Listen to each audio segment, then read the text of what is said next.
Hey everyone, this is Aaron Fink from Grapple City Rewind. If you like what you hear on this episode, please give us a call at 626-657-SLAM. You can cut a promo on us. You can tell us what you think we should watch next. You can tell us how terrible our takes are. Whatever you want to do, anything goes. It'll go a long way in helping us to be discovered by more wrestling fans like you. All right, cue the music.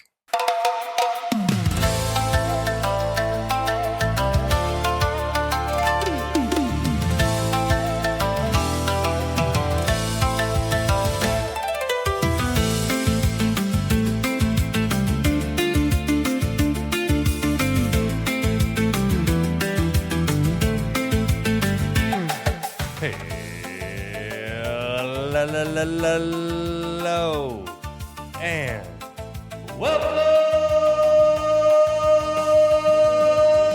to Grapple City Rewind, taking you and several dozen other people all the way back to the iconic pay-per-views and television specials that shaped professional wrestling history. Today, for the Rewind, we will be getting into WCW's Starrcade 1995 World Cup of Wrestling. That's going to be a two-promotion event between WCW and New Japan Pro Wrestling.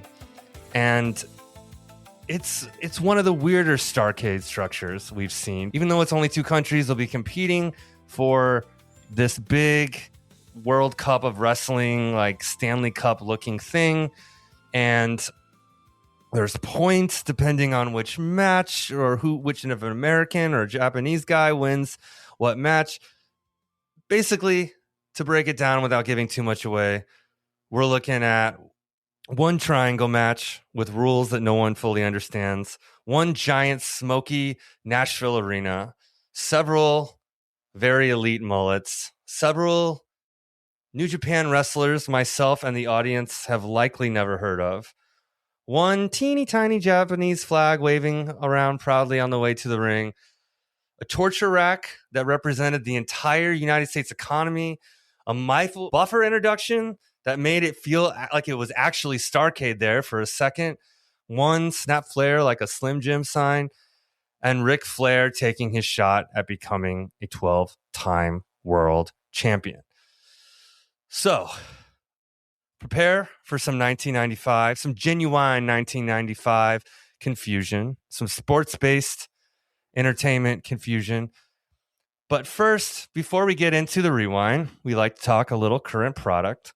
Favorite thing that I've seen since we've talked last was AEW's Double or Nothing. By the way, I'm Bradley Palermo, here as always with Aaron Fink. And Aaron, I know you were on the road, but did you catch some of Double or Nothing this past weekend? You see some of the matches? I did, yeah. I think I actually watched all of them. Oh, wow. Since we are recording a little later than usual. I mean, there was a lot of wrestling this weekend. We had Saturday night's main event, Saturday night, obviously. I'll just say really quick, I thought it was like really solid. Saturday night's main event? Or yeah. Oh, yeah. Saturday night's main event was solid. 4 or 5 matches. I don't even remember anymore because life moves so quickly these days. But every match I thought was good, and I really loved that there weren't any commercials in the middle of the matches. Everything had time to breathe. It was a fun, solid Saturday night's main event. But then, yeah, Double or Nothing, man. That was a hell of a show, I gotta say. Normally, I get a little bit exhausted with an AEW pay-per-view because 4 hours just feels like a little too much to me. I did not watch the pre-show, so I guess I'm only working on 4 hours, but it was kind of 5 hours if you watch the pre-show. Yeah. I thought that the first 2 matches, FTR against Cope and Christian in the I Quit street fight match, and then Okada versus Takeshita, might be 2 of the best matches I've seen in several years. Wow, they were so good. Match of the year contenders, both of them. I was watching the pre-show. First of all, it was very cool to see Mick Foley, who we've... Oh, yes, I did. Yeah, I watched that stuff too. Sorry. We've watched a lot of Mick Foley in these Rewind episodes, of course. But to see him modern day, take a bump. He got a low blow from MJF. I mean, it wasn't a match, but just to see Foley in there, just talking on AEW TV. Interacting with MJF. Yeah, that's crazy. Never in my life would I ever have thought I would see that. And then Darby Allin saying like Mick Foley was a big influence. Of course he was. I mean, look the way nobody really throws themselves off of shit like Mick Foley and Darby Allin. I mean, different body types and sizes, but kind of like similar mentalities of being absolutely crazy, doing anything. Darby would have been amazing if he was in 3D or something, like ECW or some shit. Like that would have, I mean, in any era, either of them would have been a treat. But yeah, and then I see the Cope and Christian versus FTR, and I think Christian's amazing in the ring, and Cope is always Cope. He's fun. He's good, yeah. And he's a star. And then FTR, like my favorite tag team of all time, I guess. They just fucking lit tables on fire. I mean, I don't know, fucking pliers to the nuts, like. Yeah, they tore it down. I mean, I gotta say, a big part of why I think Double or Nothing was so good was the crowd. Yeah. They were in New York. They were in a type of arena that they aren't normally in, sort of. Like, I forget what it was called, but it's essentially like an arena where they have US Open matches. So it was kind of like Arthur Ashe, but not. And they had 14,000 people in a covered arena, a stadium almost, I guess you would call it. So it was loud. Louis Armstrong Stadium. Yeah. Right. No, they were hyped. They were roaring, but Okada Takeshita, I knew it must be really good. It wasn't just in my head, because these are two guys that I feel like I've seen them go at it enough times. They're in the same faction, but I'm just like, what's special about these two guys in the same faction? Okada, Takeshita, they kind of have a similar moveset, similar size. Both New Japan guys, right? Previously. Well, yeah, pretty much. Yeah.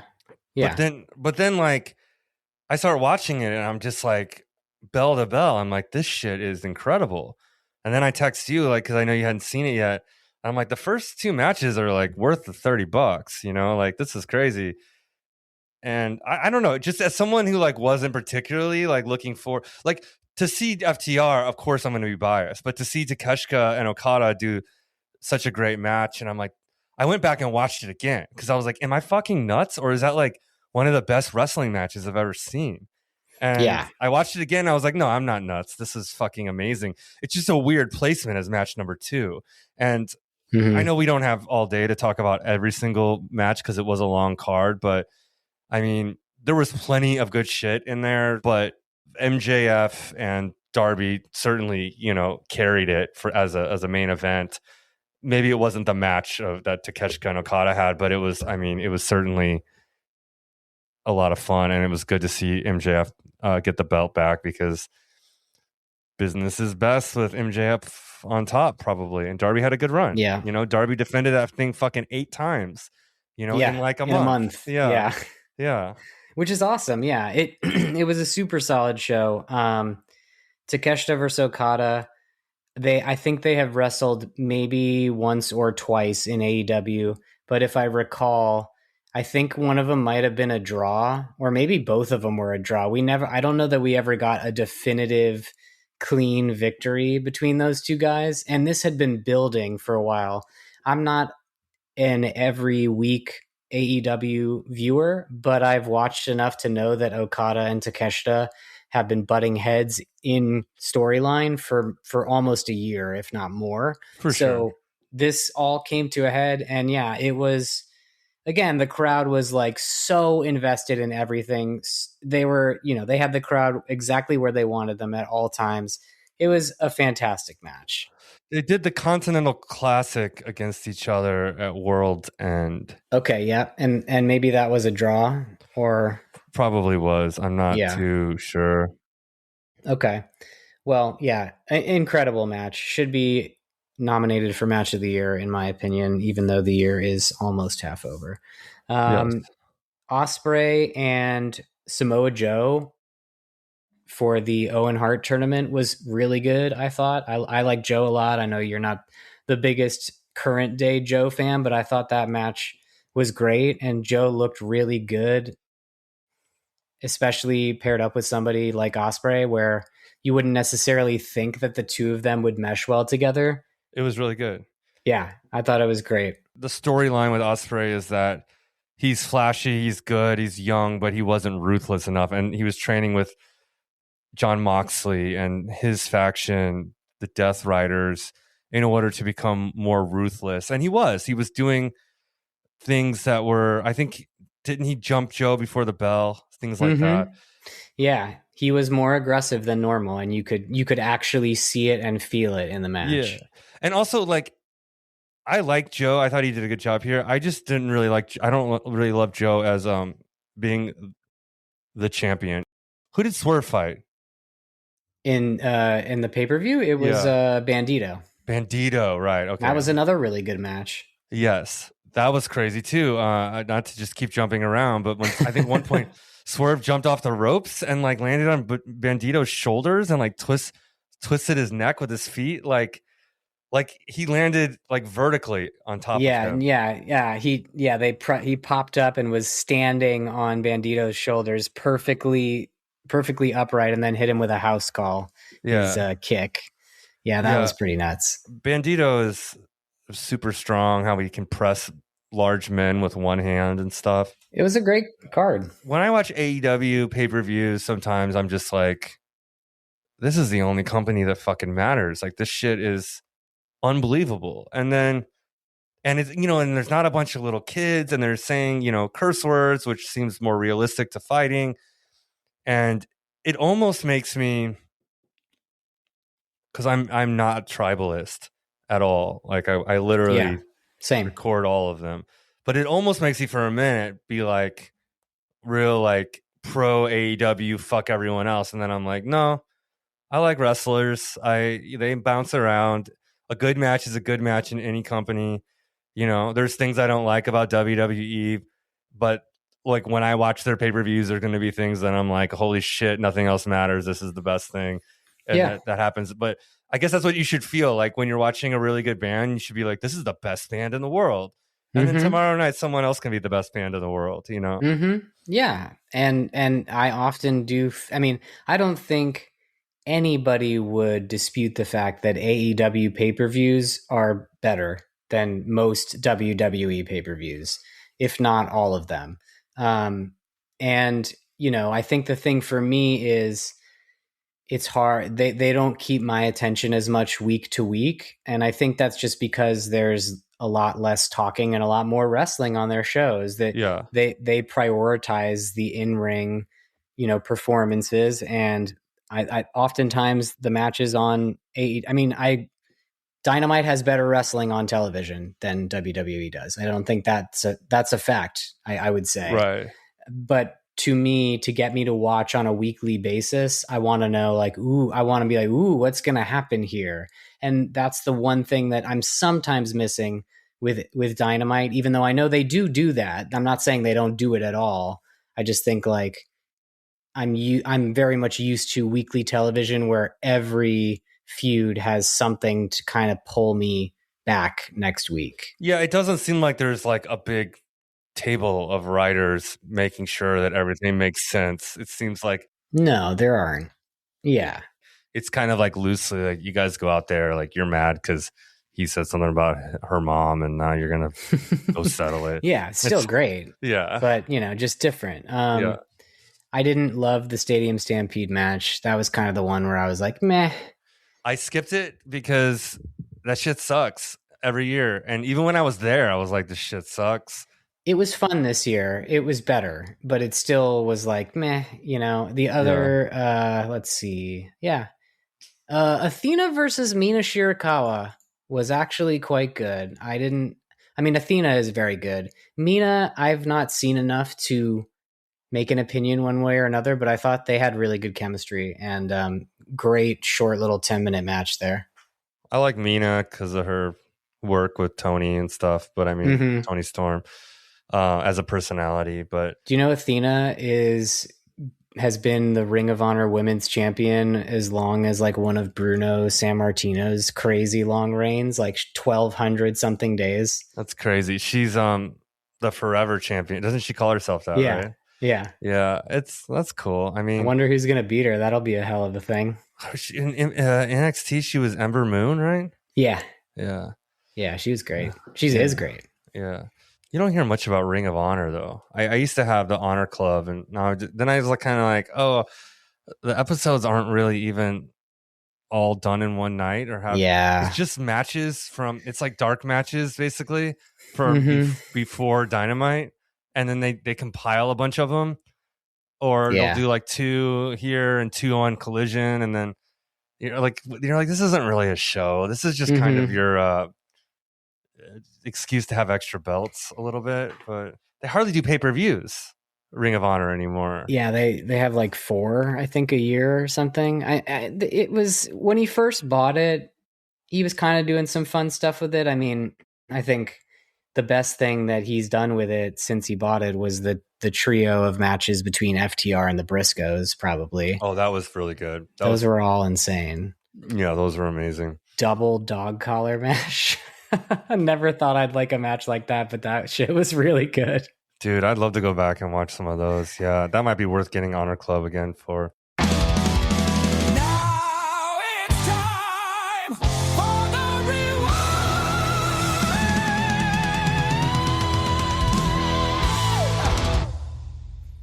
The World Cup of Wrestling, Starrcade 95, the 13th annual Starrcade professional wrestling pay-per-view ever. December 27th of 1995, it took place in Nashville, Tennessee at the Nashville Municipal Auditorium. An attendance of 8,200 people. And we had Tony Schiavone, Bobby the Brain Heenan, and the American Dream, Dusty Rhodes, on commentary. So, as Brad mentioned in the intro, this is set up to be WCW versus New Japan Pro Wrestling. Sort of like, you know, the original Forbidden Door pay-per-view that AEW puts on yearly. That's kind of how I liken it. Is like, yeah, this pay-per-view is the first time that we're really seeing a mesh of 2 different companies in America. And on paper, I was like, this is pretty cool. Like, look at all these names that I recognize, not only on the WCW side, but on the New Japan side. There's a lot of famous Japanese wrestlers on this card. So yes, I was excited to watch it. But then they start talking about how, like, this is a best of 7 situation where, like, you know, the first company to win 4 matches is the winner. And I'm like, but that's not what best of 7 is. It's like best of 7's like 2 teams or 2 people, you know, not 2 companies. Yeah. But that's fine. We carry on. So the first match was Chris Benoit against Jushin Thunder Liger with Sonny Ono. And I got to say, I've certainly heard about, read about, and seen a decent amount of Jushin Thunder Liger, but we have not watched any of him on the podcast yet. And this was the first time, huh? Yeah, and he's a pretty famous dude for those who are not aware. He was the one with the tiny little Japanese flag, like a toothpick flag coming out. Yeah, and he has a very distinctive mask. It has horns on it. I think he even had like his own anime show in Japan or something. That's what they said, that he has a famous cartoon, which I guess the word anime wouldn't have translated to an American audience, but in Japan, yeah, they were saying that on commentary. So yeah, I was pretty stoked about this one. Chris Benoit, of course, we've seen a bunch of. At this point in WCW, he's a member of the Four Horsemen. And I liked this match. I thought it was fast-paced. These guys are both amazing in-ring performers. And around this time, you didn't see a ton of Jushin Thunder Liger on American wrestling programs. So it felt special, you know? He kind of has a Power Ranger sort of vibe, right? He does. Yeah, he does kind of look like a Power Ranger. That's true. Since it was the first match, I feel like the crowd was into it. They're very much obviously like pro everyone WCW, no matter if they're a heel or not, because Benoit is a heel at this point in the Four Horsemen. But they're all like firmly on his side. They they got really, really loud, erupted for like a superplex from the top rope, which I thought was kind of fun because, Yeah. you know, we usually do react as well, but like that was like the high spot of the match, you know? Dusty was like, crowd's here for some, I can't do a good Dusty impression, here for some honey kicking. I was like, honey kicking. Honey kicking, baby. Yeah, this is probably one of the better matches of the night. I mean, Yeah. just as far as like pure work rate wrestling, this was, you probably couldn't get further from what WWF was doing in 1995. I mean, I know on the other side in WWF, they had, you know, the Hearts and stuff, but most of their shit was like very much wrestling entertainment, and this is like very much like sports based, all the way down to trying to keep score of which country is in the lead and stuff. It was interesting. I mean, if nothing else, like the contrast of just watching this versus what the other company had in 95 is fascinating. Yeah, super interesting. It was one of the longer matches besides the triangle match, which we'll get to. But something that bothered me, I don't know if you noticed this, but did you feel like the ref, when he was counting, like 1, 2, 3, was counting very inconsistently? Did you notice that at all? I didn't actually take note of that, but that I can see how that would be annoying. It was really weird. Was it your friend, the Kenny Powers looking dude? No, it was not Nick Patrick. I don't remember who it was, but yeah, that was kind of weird. But anyway, the match was a good one. It didn't end super clean. Benoit got distracted by Kevin Sullivan, who we've talked about before. And Liger ended up rolling up Benoit and got a pin in the win. So New Japan is up 1-0. We'll be back after a quick break.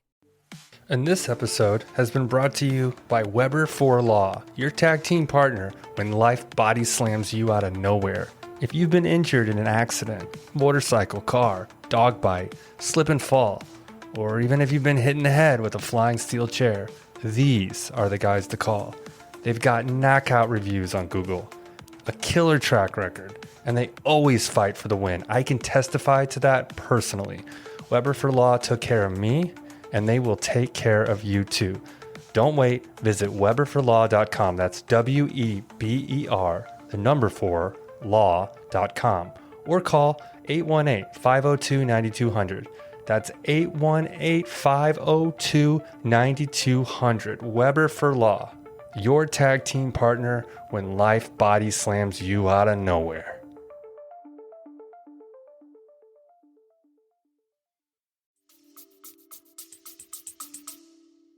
and we like to give the ratings from the Dave Meltzer's Wrestling Observer newsletter for these matches. So this one, old Dave gave it a 4.25 star, which is pretty fucking high.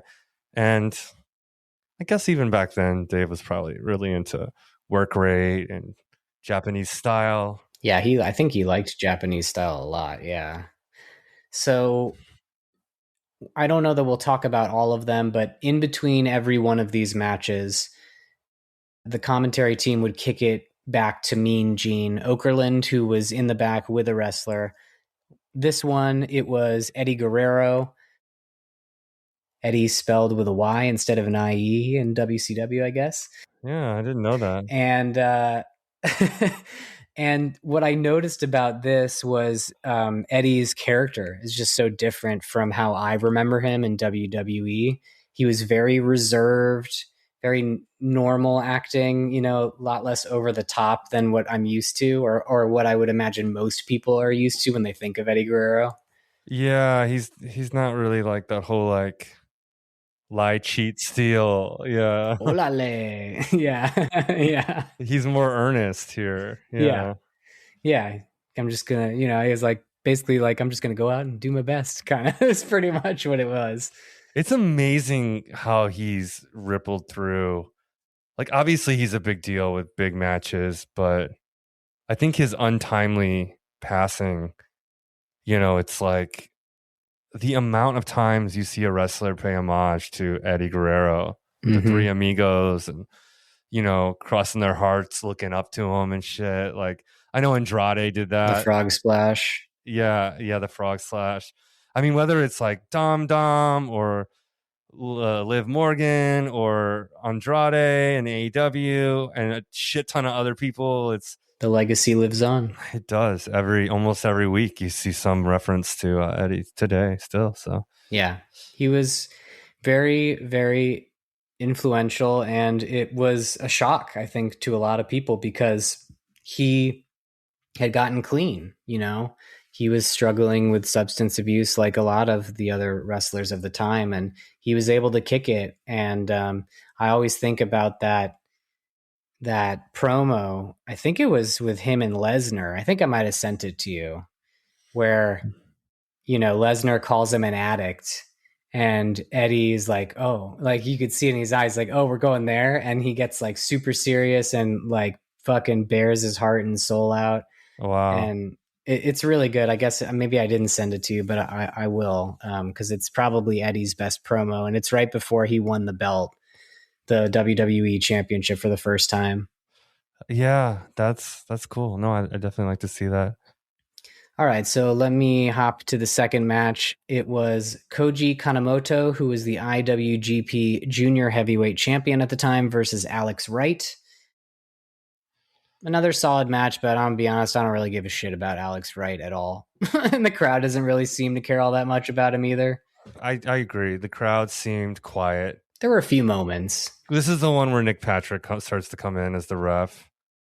And Japanese guy won. That was about as much. And Japan goes 2-0. That's about as much as I had for that one. Yeah, there's a couple of moments where the crowd does react, but I don't know. Alex Wright, I think in 1995 was not very well known, and even to this day, I don't think most people would know who Alex Wright is. He was around during the WCW, you know, Nitro era, and had gotten semi-popular a couple of years from now, but meh, didn't do it for me. Yeah, you were right. Kanemoto wins with a roll-up.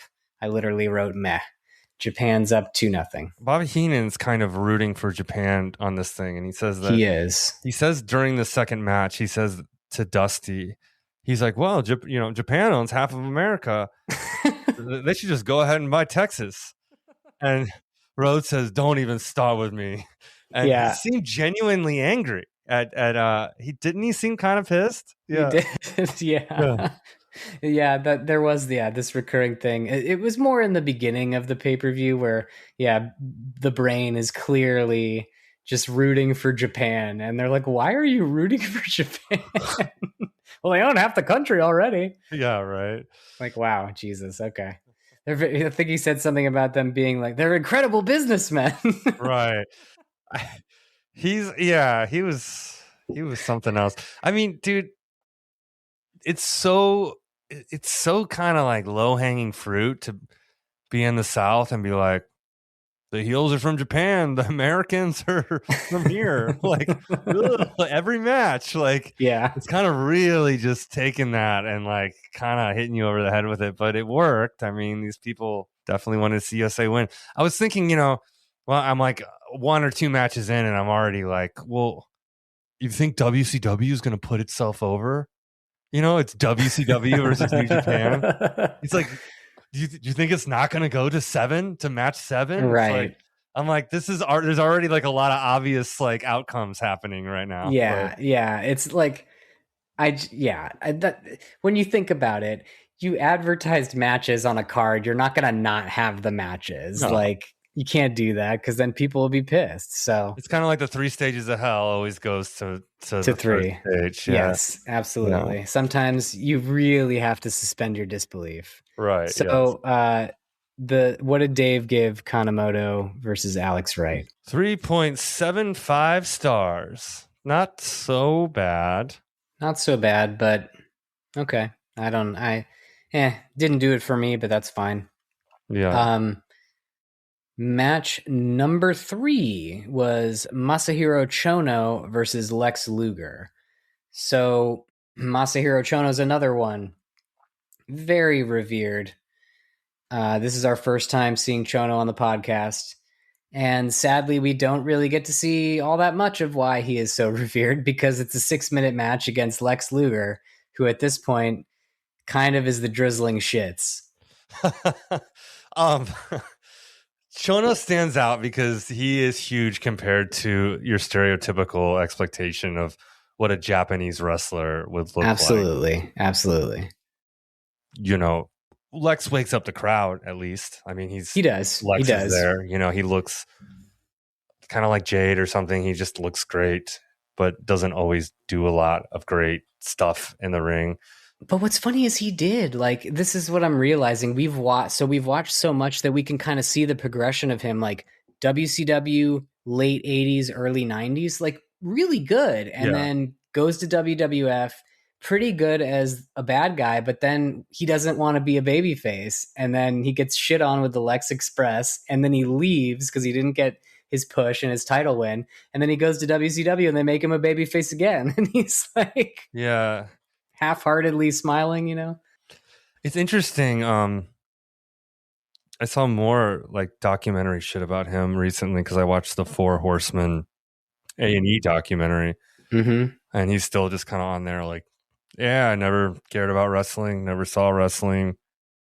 Ric Flair, you know, came across me. I was in the NFL for 6 years. After an injury, somehow I talked to Ric Flair and you should get into wrestling. And it's weird. I mean, I think wrestling fans and wrestlers don't really love that. Like, oh, you're not one of us. You're not a fan. And then you came in to cash in because your look. Basically, Ric Flair was like, "Holy shit, this guy looks so fucking good. Like, we're gonna teach him how to do it." And you know, and he shined when Ric Flair taught him some shit, and he was great for when he wanted to be. But I think the drug abuse probably didn't help either, because I'm pretty sure by this time he was definitely addicted to painkillers. Yeah, I bet that kind of takes a piece of your soul away when you're unless you're Shawn Michaels and you're somehow amazing in the ring. But that was the thing. I think they've said, like, Triple H has said Shawn never took pills before the match. He would always take them right after. You know, I've heard a lot of wrestlers say, and they said in this Four Horsemen documentary too, we were talking about Ric Flair and Lex Luger, and like, yeah, we took drugs. We all took drugs, but but we were always in the gym. Like, we didn't, no matter how fucked up or high you were, like in the morning, you were in the gym. And that was kind of like, well, you're not a loser as long as you still work out, you know? Yeah. And it's like, I mean, that's part of that's like youth and resilience. Like, you can't, you know, that's not sustainable, but it's kind of wild to think about it. It's like, because I mean, normally a drug addict does not look like Lex Luger. You know what I mean? Like, no, yeah, most don't. They're either skinny, fat, whatever, but they're not going to like be like the most like perfect muscle head looking fucking body. It's crazy. So, yeah. I mean, Ric Flair never looked like that. I mean, most people don't, right? Right. But Flair was like a drinker more than anything else, I think. Yeah. Torture Rack gets a big reaction, you know, with Lex's Torture Rack, which, you know, it always does. And honestly, it was a good match. It was just a little short for my liking. There were some weird missteps, like where it felt like they weren't really gelling well together. Yeah. But it was cool to see Chono. I would like to see more Chono, so maybe I'll try to find something for us to watch with him. So Lex won that one, and Meltzer gave it 2 3/4 stars. So probably the lowest rating, so far on this thing. Yeah. Next up, we have Masa Saito versus Johnny B. Bad. Saito's another one where I've heard of him a lot, seen him occasionally, but we have not seen him on the podcast. That dude is a meatball, and he had a big old beard. I don't feel like you see a lot of Japanese wrestlers with beards.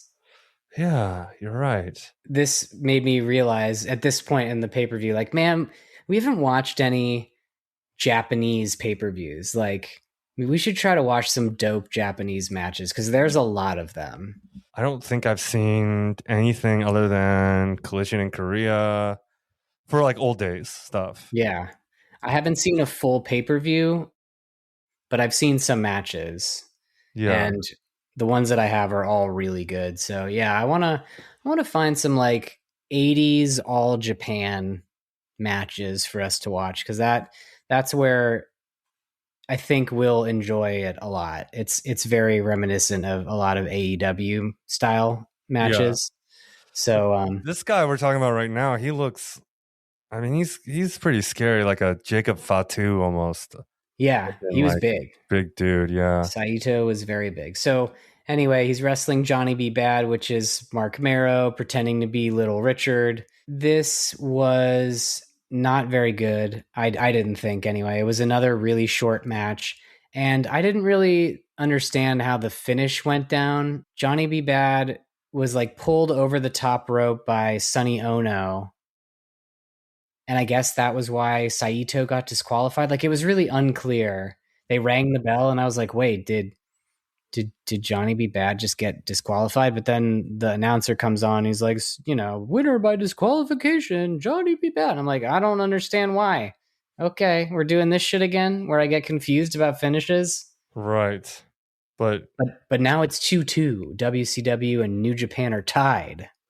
yes, and Dave Meltzer did not give a specific star rating to the Johnny B. Bad Masa Saito match from Starrcade 1995. So unfortunately, according to Google, it was widely considered a disappointment by critics, as Bad and Saito struggled to find in-ring chemistry, resulting in a slow-paced, clumsy contest that resulted in an anticlimactic disqualification. So Google's AI agrees with you, Aaron, for the most part. But unfortunately, I can't say that Dave weighed in on it. Well, that's fine. Now comes the Eddie Guerrero match. Eddie Guerrero against Shinjiro Otani. I actually liked this one a lot. I thought this was really good. And maybe I'm just like a weird timist or something, but like this was like 13 minutes. It felt better. It had room to breathe. I love Eddie Guerrero, so it would probably be hard for me not to like it, but I thought this one was good. Did you like this one with Eddie? I think it was objectively good. I don't think the crowd was really like into it. Mm-hmm. Tons of athletic sequences. I mean, it was good. A tiny springboard dive to the outside kind of woke them up briefly. Mm-hmm. Mm-hmm. I feel like here I could sort of feel the problem of the show, which was, okay, it has excellent wrestling, but there's minimal emotional investment, right? Because there is not story here. So you're kind of just putting people up there, and you've already seen enough Americans by this point. So, and a lot of the Japanese roster kind of blends together when you're an unfamiliar audience, when you don't actually know who these people are. You just kind of view them as like the guys from the other promotion, right? Yeah. So, I mean, yeah, like I said, objectively good match, but I think I was kind of like questioning if this format works while I was watching this match. Yeah. I think like if the crowd had been passionate in the way that like an AEW crowd is now, to see all these like big names from different promotions come together, For sure. the whole thing would have felt better. But yeah, it's tough like to have a show with Japanese wrestlers in almost every single match in Nashville, Tennessee, where I assume no one has ever watched New Japan Pro Wrestling before. And there was it wasn't like today where if you want to seek that, you can find it. I mean, Right. You'd have to really try hard. Right. It wasn't because they were like, oh, I have it available and I choose not to watch it. They didn't even know that they could watch it if they even could. So, well, I do have to give credit because, I mean, I don't know how they decided this was important or if it was wrestlers telling them it was important. But like, I was reading about this Sonny Ono guy, not to be confused with Sonny Bono. Sonny Ono is the Japanese dude who's coming out with all the New Japan guys. He works for WCW. He was brought in by Eric Bischoff from outside the wrestling business to be a liaison between the WCW and Japanese talent, working behind the scenes in real life to get Japanese talent. And then he became an on-screen character, a heel for the Japanese guys. And, he cheats. He's funny. He waves around the Japanese flag. Like, he's an American dude. He's still around today. He runs a car dealership out in the Midwest and, like, has nothing to do with wrestling anymore. But WCW put effort and money. I think the starting point for their talent in, like, in the 1990s was like $300,000 a year. And they were, they were bringing in fucking all kinds of lucha people and Japanese wrestlers and trying to introduce the American audience into to so many different styles of wrestling. Yeah. Sonny Ono did eventually sue WCW for having a racist, disrespectful character. He became a guy later who he would distract everyone by taking too many pictures. He was like a Japanese, like, tourist situation. Okay. Yeah. And he said he was like, in the lawsuit, he was like, and I also only got $150,000 when the starting pay for anyone on WCW roster was $300,000. So there were some, like, dark sides of it, but I kind of went down the rabbit hole on him. Like, who is this fucking guy? Like, but he's not. Is he from New Japan? No, he's a fucking, like, Midwestern dude. So who could talk to the Japanese guys? So. Well, and you got to give props to Bischoff for bringing the lucha wrestlers and the Japanese wrestlers into WCW and trying to expose the audience to alternative wrestling promotions and styles, because he was right. That was something that was needed. It was missing from American pro wrestling. And I firmly believe that if it weren't for him, we wouldn't have those influences so ingrained in our wrestling now in America. So I agree. I think when we started this show, I was just kind of like, Eric Bischoff is sort of the cunty, like, jack off who just, like, was a TV guy who fell into wrestling, and, he has no value, and he kind of ran WCW, which was kind of cool in the 80s, into the ground after he came up with one gimmick, which was just to hire the guys that did it for WWF 10 years prior.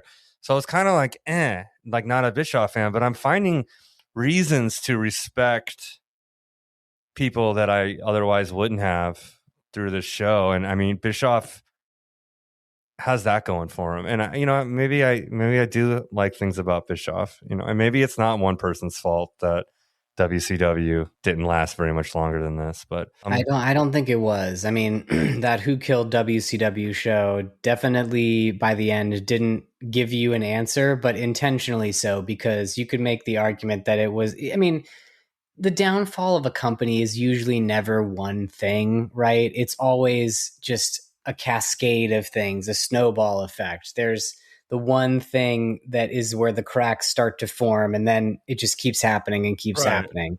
And and I know you've said it before, AEW is kind of the spiritual successor to WCW, but in a lot of ways, I mean, none of this is dead. Like, whoever fucking owns it or hires people, it's kind of besides the point. Like, all these stories and these things that happen, these influences, the fans, the wrestlers, like, it's all rippling through all the stuff we watch today. So the WCW didn't really die. I mean, fuck, it turned into WWF and then WWE, and you can still watch it all. So, here we are.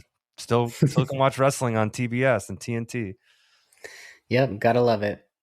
So, next match on the card was Hiroyoshi Tenzan versus Randy Savage, who is the WCW heavyweight champion at the time. It was okay. That's really all I wrote. Too short to get into it. Crowd loves Macho Man. Okay match. Yeah, that last match with Johnny B. Bad was a 2.5 star. This one was a 3, according to Dave Meltzer. But this one tied it up to a 3-3 when yeah, because Otani beat Eddie Guerrero. Yeah, and then Tenzan, or no, it was 2-2 because Johnny B. Bad won. Then Otani won, so it was 3-2 Japan. And and Macho Man wins, so it's 3-3. Yes, you're right. Yeah, Tenzan, he was the guy that was kind of looked like more like a nasty boy looking dude. with his mullet. Yes, he did have a mullet, a blonde mullet. Yeah, that's cool. Something happened with Bobby Heenan after this one that was funny. I don't know if you wrote it down. They cut to commentary after the match was over, and Bobby Heenan had turned his back to the camera and was like, I don't even know what he was doing. He was like angrily shuffling papers or something. Yeah. And then, Shivani just starts totally breaking character and laughing. And then Dusty starts laughing. And he's like, Gene, will you please like save me or whatever he says? That's funny. Macho Man's promo earlier before this match was crazy too.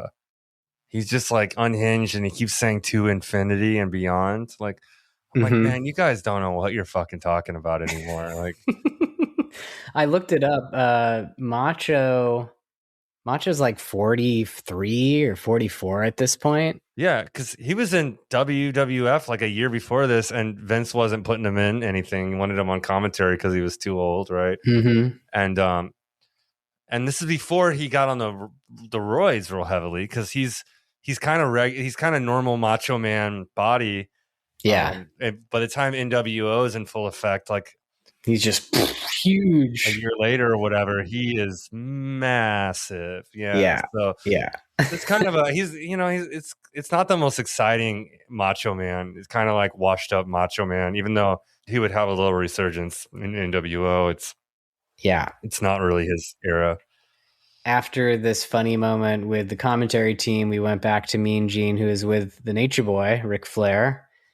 And we got a pretty good Ric Flair promo full of lots of yelling and to be the man, you got to beat the man, and a lot of woo, styling and profiling. And he was using all the catchphrases. Yeah, mm-hmm.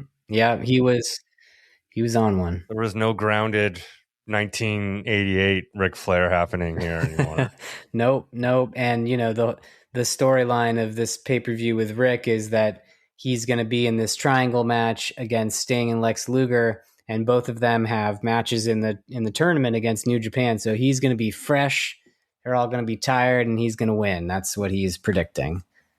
Yep, pretty much. So the last match in the tournament, Game 7.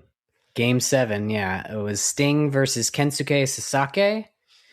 I did like this one, but again, it was like 7 minutes long, so I felt like it didn't have the best flow, but Sting is like super over. Everybody loves Sting. Even in 1995 when he's been Sting for at least 10 years, I think. So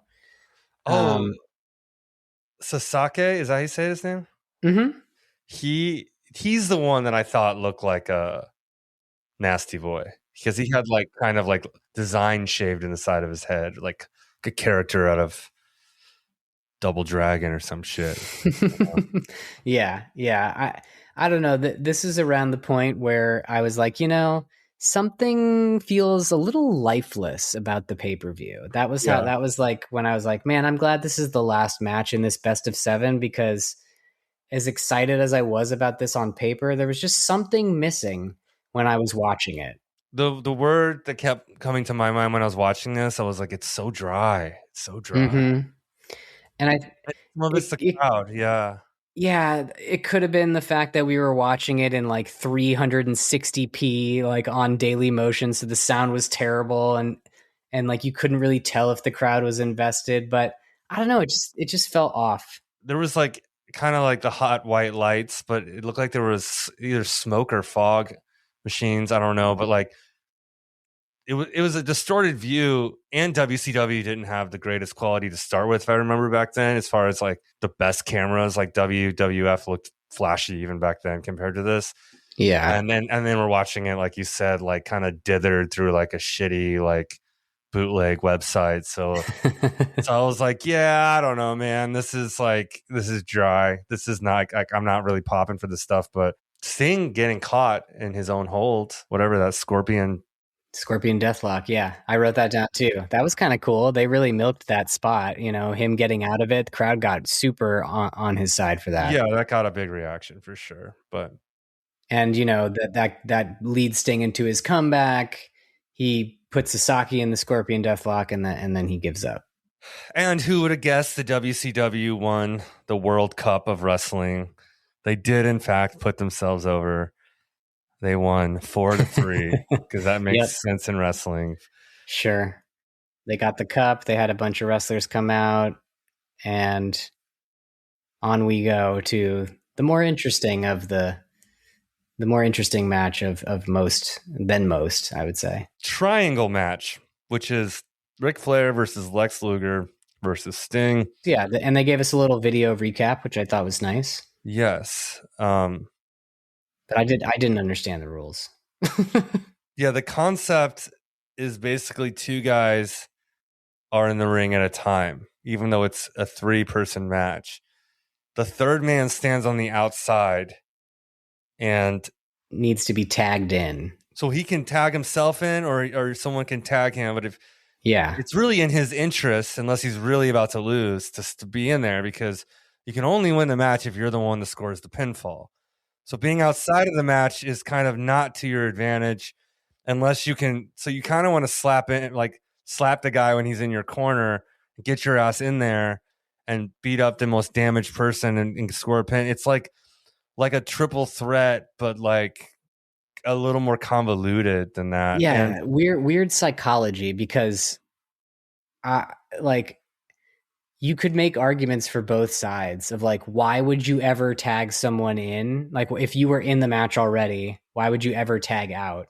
Right. But then also, if you're outside and you're not getting beat up, why would you ever tag in unless like it's the perfect opportunity? It just felt weird. Yeah, and can you do breaks? Can you jump in like a tag partner would and break a fall like they would do in a triple threat now? Like, I'm not really sure. I mean, there's probably a reason that triangle matches, probably haven't been seen much since this night, but I liked that the third man didn't have to hide on the edge of the apron while the other two were working a spot, because in a triple threat, someone has to pretend like they're completely incapacitated or just like out of the camera view, just squat down and wait for their turn. Yeah. Which takes you sort of out of your suspension of disbelief. It was all right. I mean, I figured Lex and Sting had already wrestled, so this is their second match of the night. This is Ric Flair's first match of the night. Mm-hmm. I figured Ric's going to win at this point because they're not going to have Lex do like a third fucking match. And that would make it a little more even for the world title, because then it would be Ric and Macho both doing their second match of the night. So to me, like the outcome seemed, again, a little bit like kind of obvious, but yeah, I get that. I don't know. I thought it was kind of stupid that Luger was just standing on the apron for about 10 minutes, but while he was doing that, the match that was happening between Sting and Flair was great. Like, Sting and Flair have obviously wrestled each other, I would assume, hundreds of times at this point over the years. Yeah. It shows. They really had good chemistry. And when Luger does finally come in, he comes in like right when Sting is pinning Flair, and he kind of backs off. Like, it looks like he was going to interfere, because the story they were trying to tell is that Luger and Sting are friends. What are they going to do if they have to wrestle each other? Yeah. So Flair pushed Sting into Luger in the corner, and Luger finally tagged himself in.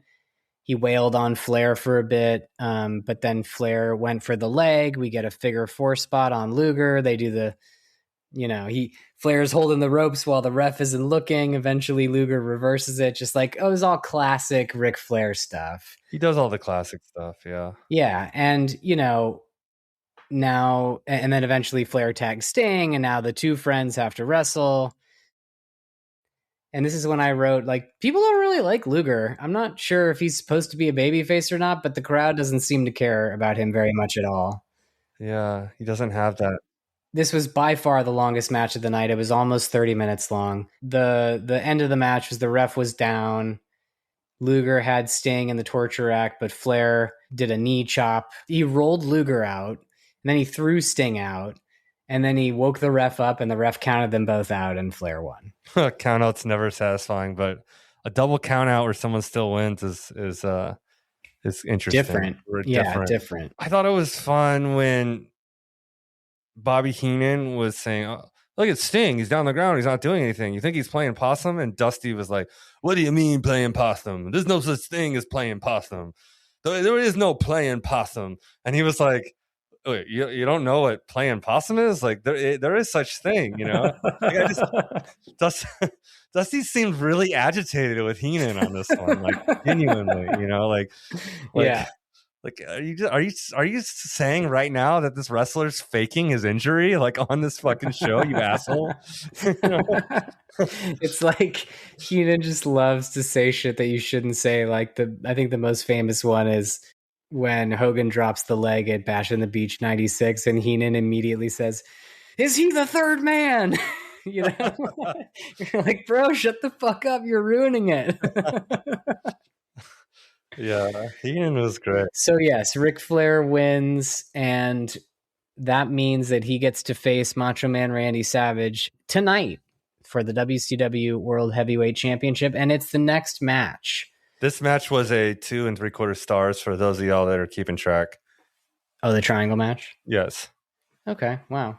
So yeah, Ric Flair versus Macho Man did not feel as special to me as the triangle match. And quite honestly, it devolved very quickly into a bunch of shenanigans. Yeah. Macho hits Flair with Jimmy Hart's megaphone and busts him open. Then Macho gets an elbow drop and goes to pin. But Jimmy Hart is like holding the referee and distracting him. And then one by one, all of the horsemen come out to help Flair. Arn Anderson hits Macho with something. He punches him with, I don't know, brass knuckles or something. They never show you what it is. Flair gets the pin and the win, and he's a new champ. It was like a really dirty finish, and I didn't really enjoy it. Yeah, I think this was where Michael Buffer introduced them, which made it feel more like a big WCW event. But remember, like, this event, Starrcade, is what inspired WWF to have WrestleMania. Like, this whole thing has been weird for a Starrcade, but that was like one moment that was like, oh yeah, this is Starrcade. Michael Buffer's here. Let's get ready to rumble. All that stuff. But then he's bringing out Macho Man and Ric Flair. It doesn't have the same spark because they've already fucking wrestled a bunch, right? Yeah.